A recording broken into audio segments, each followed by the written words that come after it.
Welcome to Women Living Intentionally, also known as Women Lit. My name is Kadetra Cooper, and I am the founder and executive director of Women of 4D. Women Lit is an extension of the vision and commitment of Women of 4D. On this platform, we will recognize and value the personal journeys of women and also take you through their experience of resilience, influence, and endless possibilities and how they've manifested in their lives. You are more than enough. Never let your circumstance write your story. It can't hear your heart. Until we meet again, remember, the possibilities are endless.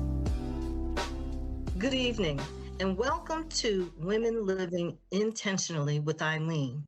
We're here this evening with LaToya Ntlabati. Is that correct?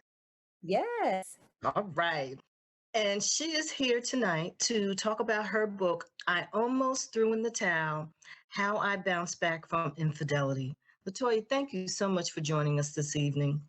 We're just really excited to talk to you about your book, I Almost Threw in the Towel and How I Bounced Back from Infidelity. But thank you for having me. I'm excited as well. Well, I have to tell you, I love the book. You know, it's one of those books where you start reading and you can't put the book down because you want to see what happens next. Yeah. So that's how I was with the book. So it was really, really good and I enjoyed it. My first question to you is I loved your introduction. And while I'm reading it, I'm wondering, who is your opponent? I mean, who is she fighting? Who's her coach? You know, and I was wondering, how did you come up with that concept for your introduction? So it's a great question. On May 3rd, which is the day after I had discovered the infidelity, I did a recording. And in the recording, I just kind of recorded my thoughts. And at the time, I said, this is a giant that I don't feel like I'm prepared to fight. And so immediately that came into my spirit, and I felt like David and Goliath. And so to me, adultery, the infidelity was the giant that I was fighting. And God, the Holy Spirit, was my coach. And so he was in my corner.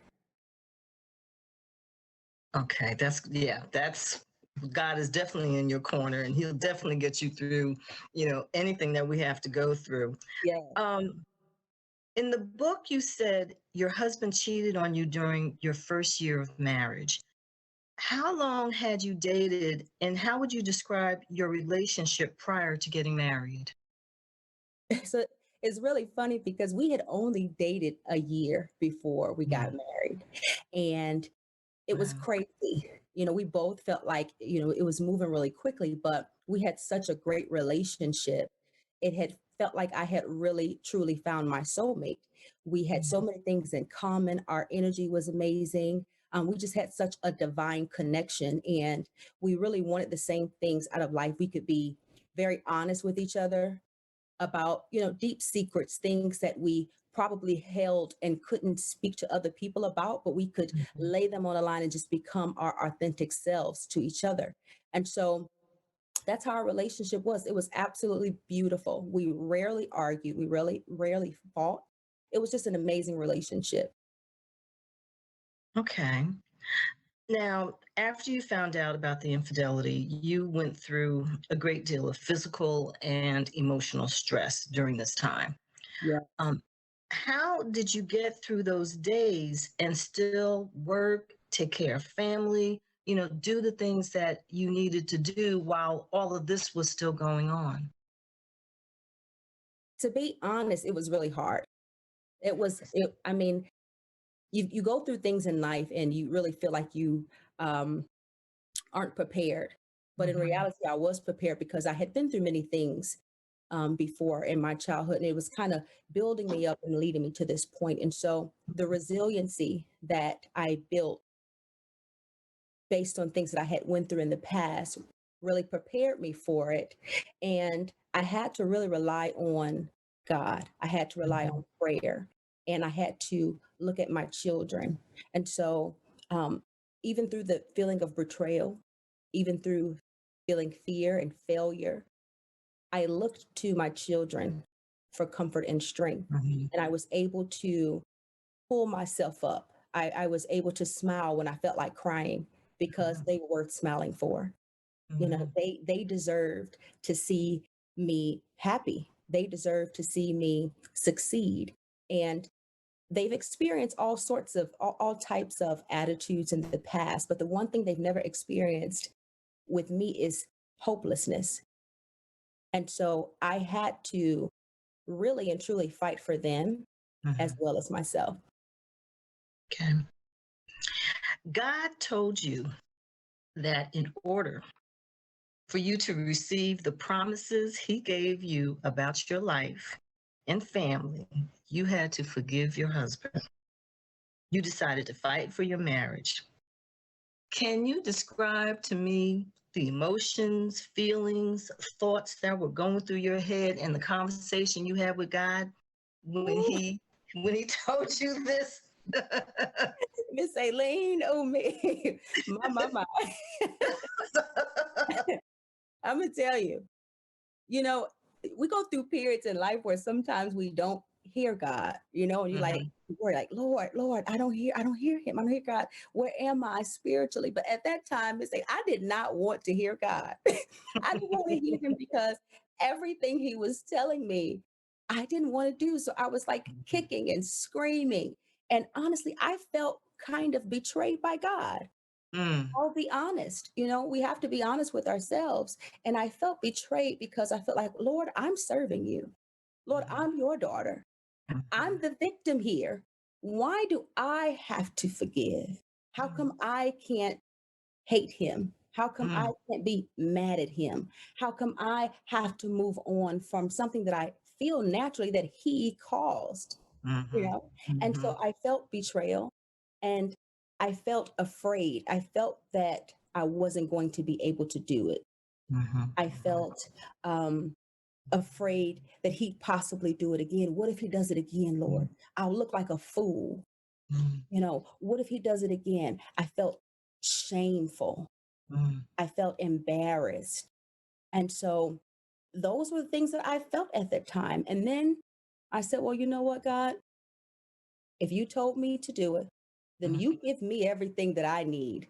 If you if you want me to forgive him, then you're going to have to be the one to help me do it because I can't do it on my own.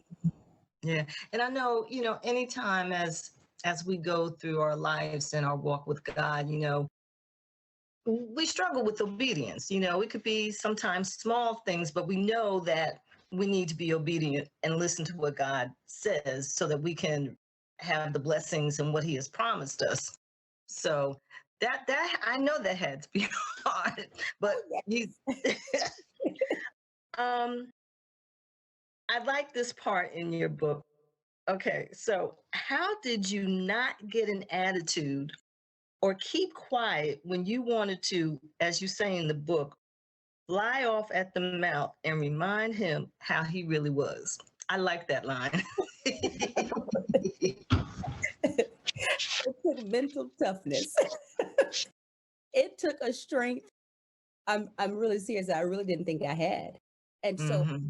this whole time where I thought that this process was more so about forgiving him, it was about Hmm. revealing myself to me.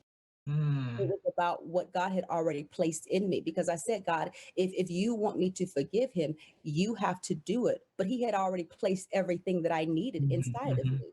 And so I Mhm. really had to just dig deep and make the Mhm. decision and say, you know what? You're not stopping my blessings. Mm. Mhm. Mhm. Okay.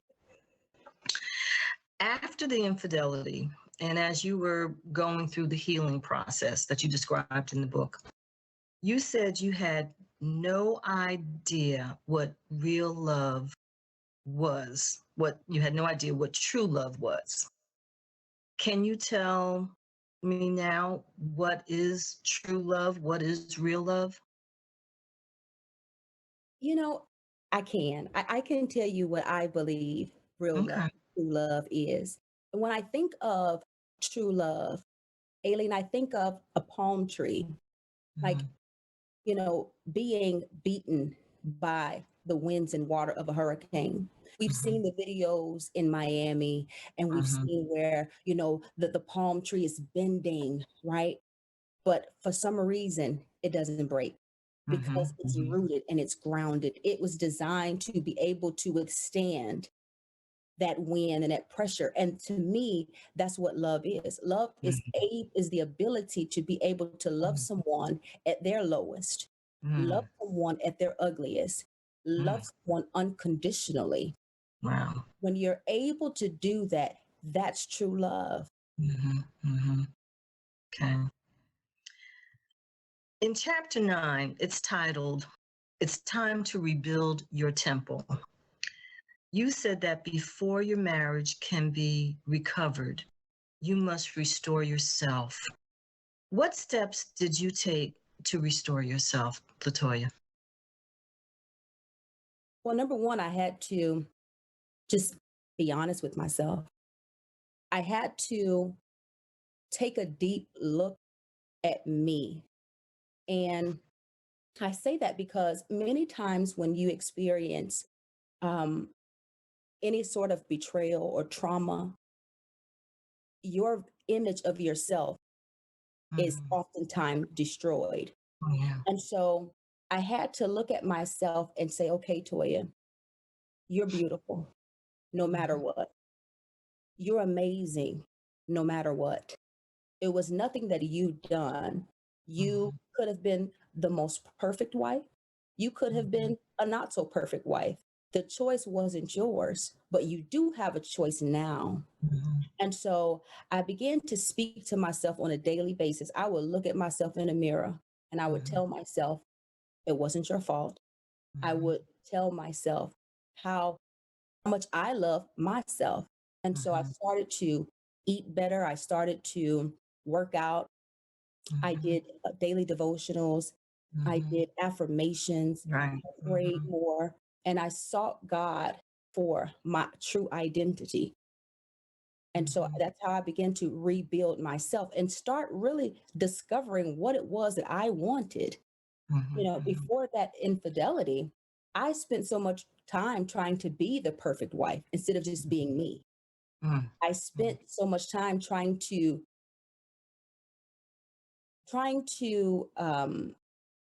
protect myself from infidelity, if you would. I tried to make sure I was that perfect wife. I tried to make sure I cooked, I cleaned, I was attractive. I was his best friend. And even in all of that, it still happened. And I had slowly lost myself. And what you're saying leads me into the next question that I have, because I think what you just said happens to so many women. And you talk about how we as women lose part of ourselves. We lose who we are because we're mother, we're wife, we're everything to everybody except us. Can you tell us what you mean by this, where we lose a part of ourselves? Yeah. So when we become mothers and when we become wives, sometimes we forget about the things in life that we really want, the things that really make us happy, the things that really make us who we are, those dreams, those aspirations. And so, you have children, and instead of going to a movie to see the movie you want to, what do? We go and see the movie the children want to see, or we go and see the movie that our husband wants to see. When we cook our meals are designed around what our children want, what our husband wants, right? When we make plans for our vacation, we vacation based around what they want. And slowly we begin to lose ourselves and we forget what we really wanted out of life and who we are and what we're interested in. It's so easy to do as women because it seems like society expects that from us because we're such nurturers. And then it's so hard. I have some friends, a good friend of mine, she was married for 30 years and then her husband passed.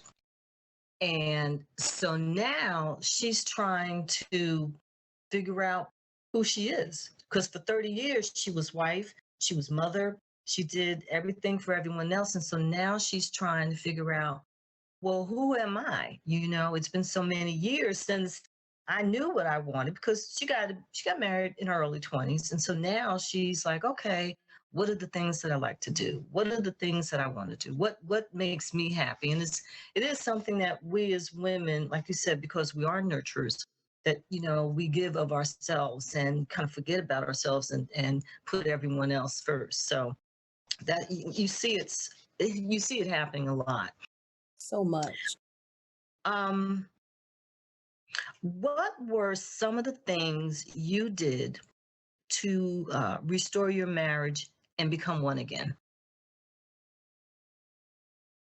One of the things that was very important to the both of us was realizing we can't go back to who we were before. Mm-hmm. You know, if you throw a rock in a river, in one place, it's a different river moments later because the river is always changing. And so I felt like we could never go back, and we both felt like that we could never go back to who we were because that had happened, but we could be better.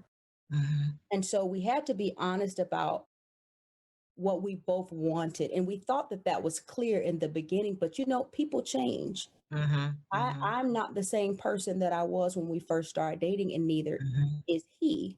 And so we kind of we went back to the basics, right? Mm-hmm. Okay, so things have changed. What's important to you now? Mm-hmm. You know, what are your goals and what are your dreams now? What upsets you now? What do you feel offended by now? Because we realized that we had changed. And one of the things that he had felt was that I was too spiritual, right? Everything was about church, everything was about God, everything was about.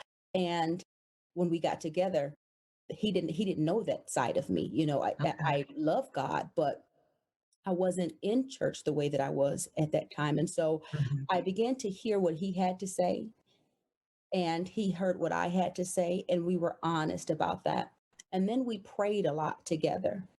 We Mm-hmm. did devotionals together in an Mm-hmm. app where we both made comments, and we never criticized one another for the Mm-hmm. comments that we made because we had to be honest and we had to receive it. And Mm-hmm. so with that, we were able to start again, to start afresh and start anew.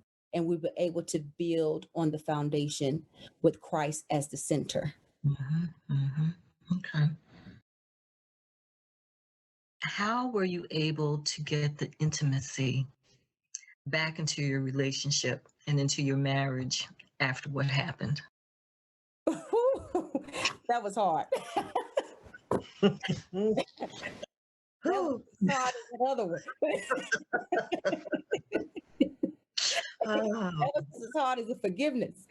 ah, Or even harder, I would say, because you see things in your mind, and your mhm. mind plays Yes, so many yes, tricks, right? it does. And so when Joyce Meyer said that the battlefield is in the mind, Mm-hmm. it is really in the mind. Yes. And so the intimacy had to start there. I had Mm-hmm.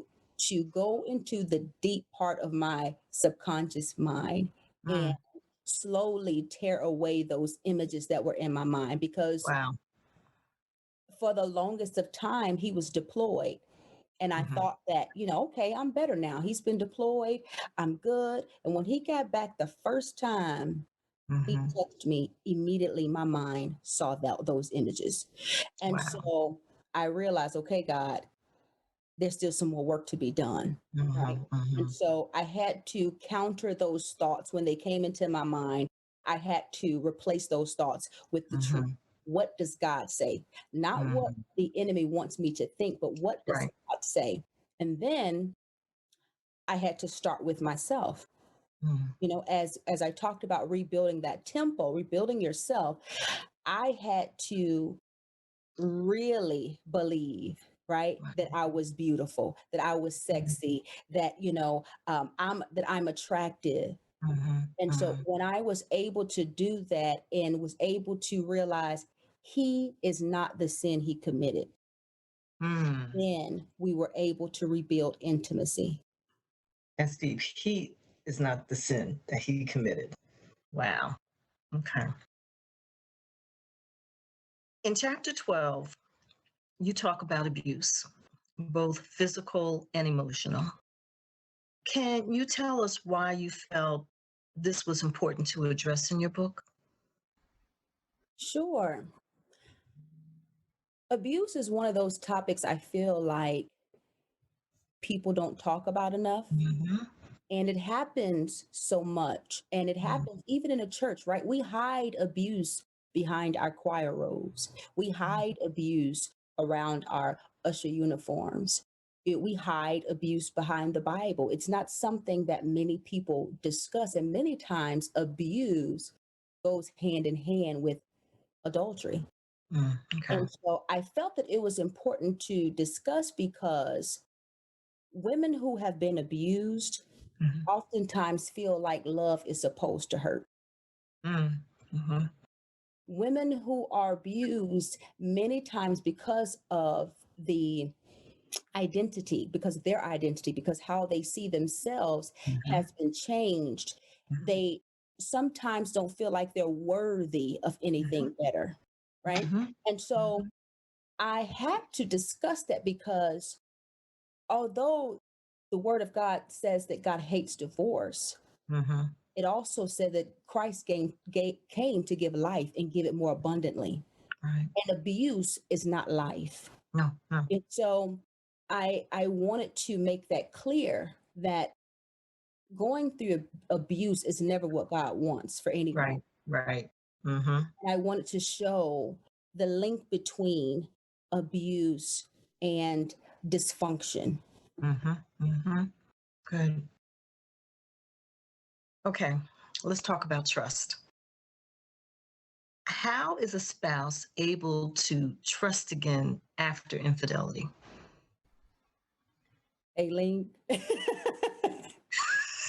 That's some hard hitters. um, Oh. like trust, just like the intimacy and just like the forgiveness, it's hard. This is not cakewalk, right? Sometimes when people go through this, they make it seem easy, right? Because they're graced to go through it. But building that trust is very much so hard. And Mhm, again, it goes back to the mind. You mhm, have to begin to speak those things that are not as though they were. So when the thoughts come into your mind, oh, he's a cheater, he betrayed you, mhm, look at him, he's picking up that phone, who's he talking to? Because those thoughts will mhm. come. Yeah. You have to say, mm-mm, God is faithful. Yeah. And so in order to rebuild the trust, number one, you have to trust the God in them Wow. because um, a writer once wrote to err is human, but to forgive is divine. Mm-hmm. In order for you to trust, you have to forgive. Mm-hmm. And in order to Mm-hmm. forgive, you have to rely on God. Right. And Right. so he has to really become your shield, your buckler, your rod, your staff. Mm-hmm. You have to rely on God's strength to build that Mm-hmm. trust. And you have to see the God in that person. And that's who you trust. Because as humans, in our own flesh, carnal ways, ain't no telling what we'll do. Mm-hmm. But Mm-hmm. I'm trusting God. Mm-hmm. Mm-hmm. And that's good what you said. You have to look at the God in him, Yes. you know. Um, and that's and like you said, the forgiveness and being able to move past infidelity and the trust. I mean, it's all interrelated, and it's depending on God and knowing that through him we could do anything and we could do all things. Okay, I have another one for you. Okay. Marriage. People have different ideas and viewpoints and beliefs on marriage. You talk about this in your book. For you, what is the meaning of marriage? That's a good one. Because a lot of times, with marriage, we kind of, as a kid, we have in our mind, right, what Mm-hmm. marriage is. We Yep. watch the movies we've seen on TV, and we even seen people, and it's like, man, they've got an amazing relationship, Mhm. they got an amazing marriage. I want that, but you really don't know what Mhm. you're You really asking don't. for. And so, marriage is not just a mere promise with words, right? It's not just vows that you make. Marriage is a covenant, Mhm. and it's a covenant between the man and the wife with God. And Mhm. so marriage is meant to reflect God. It's Mhm. meant to reflect Christ and his bride. And so Mhm. through marriage, we were able to show God in that sense, right? We're able to reflect who God is through marriage. So in marriage, you have to be forgiving, right? God Mhm. forgives us. Yep. In marriage, you have to sacrifice. God sacrificed his only son. In marriage, you have to show mercy. You have to Mhm. show grace, right? In marriage, you have to be long suffering. Well, God is all of those things to us, and he's all those things to the church, which we are the church. And so Right. marriage literally shows the world an expression of God. Wow. And when you look at it like that, Mhm. right? Mhm. When you look at it like, man, this is not just saying I do and getting all cute and fancy Right. in front of everybody. This thing is real. God Mhm. is serious about his covenants. Then you're Mhm. able to understand that, right now, I want to say something, but I need to show grace. Mhm. Right now, Mhm. I really don't want to pay for this for, my wife or my husband, but God gives me provision. I Mhm. really don't want, Mhm. so we have to look at it like that. When we look at it like Mhm. that, it's easier to get through those rough patches. Mhm. It takes it to a whole different level and a whole Yeah. different perspective on things. Yes. Tell us about your Facebook Live show, Vantage Point 2.0. Yes. Yes. So Vantage Point was started, and it was really birthed through going through betrayals in relationships, to be honest. I had Mhm. been through the infidelity, and my good sister Darlene had been through a divorce. And we were both coming out, and we were coming out, I mean, just gracefully, right? God had really graced us to be able to come through those things, and we call it the refinery process. And so we wanted to be able to empower and pour into women. And at first, honestly, we had thought about just really talking about relationships and dynamics of relationships, but God really Mhm. took it, and and we just were obedient. And so we come on Friday nights, and we just have a good time. We encourage women, we empower women, and men as well. We have men that join and come in, and we Mhm. have a good time. It's a place where we talk about some hard topics like infidelity, like abuse, Mhm. right? Mhm. Um, we talk about being a single mother. We talk about all these different things. We talk about the things that a lot of people in church typically don't Mhm. discuss much, because we feel like Mhm. it's important. We talk about sex, right? We talk about intimacy. Those things that are really Mhm. hard to discuss, we feel it's important to bring out into the open and discuss. And we do it in our way, right? You'll Mhm. laugh, you'll cry. Sometimes, Mhm. we just have a really good time.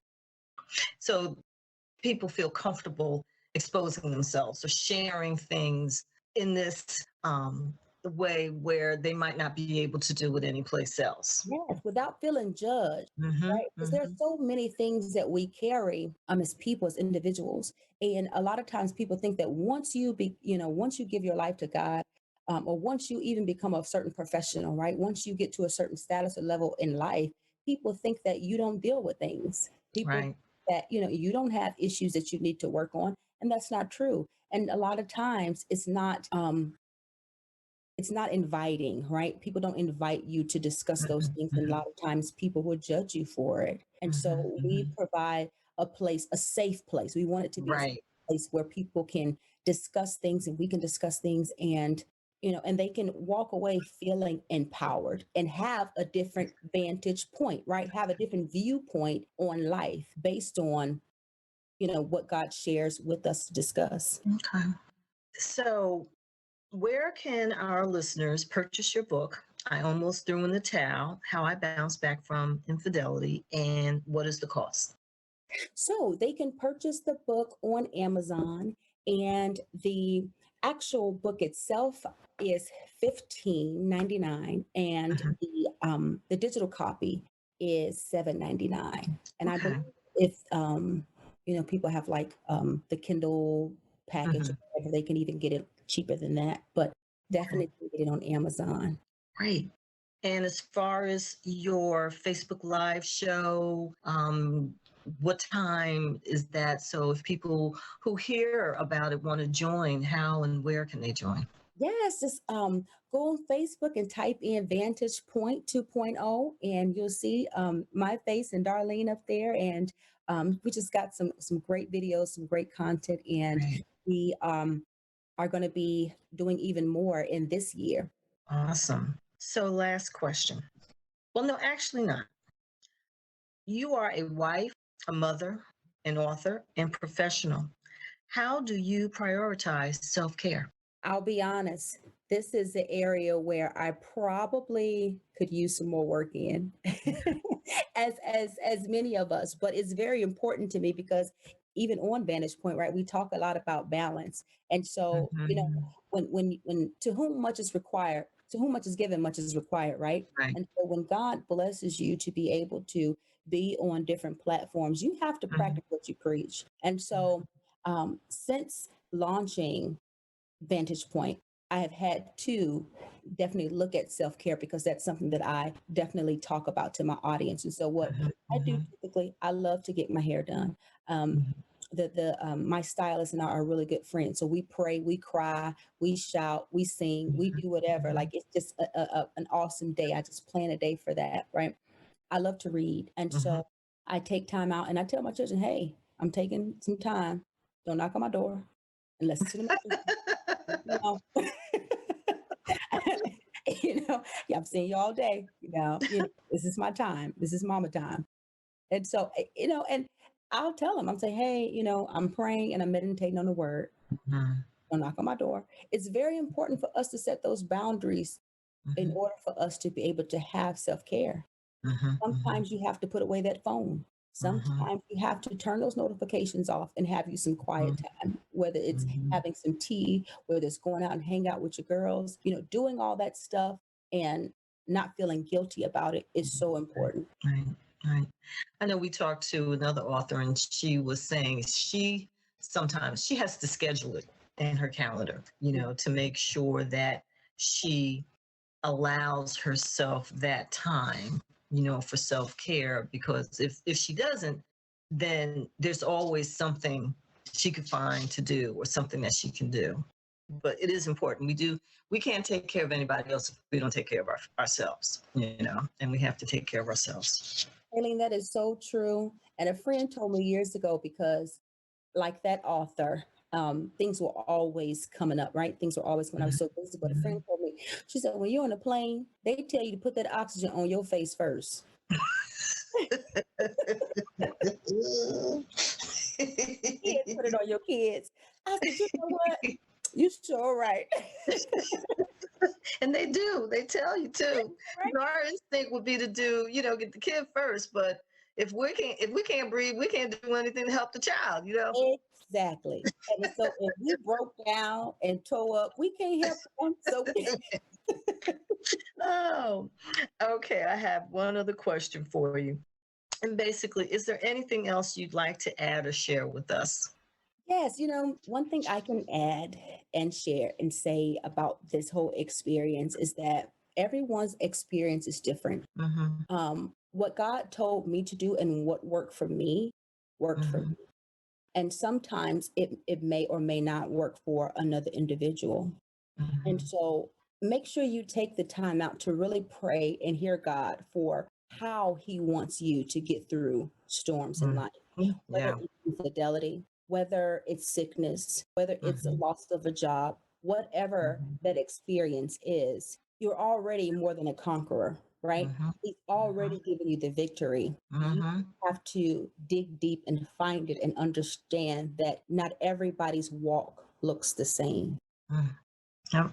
LaToya, thank you so much. I have thoroughly enjoyed this Thank as you. I I did love the book. you. I love the book. And so thank you again for joining us and for writing this book. I'm sure it's going to really help some people, some women. Like you said, whether it's everyone deals with things differently, but there's some really great information that you've shared in this book that I think will just help any woman that may be going through different things in their life. So thank you again. Thank you. Thank you.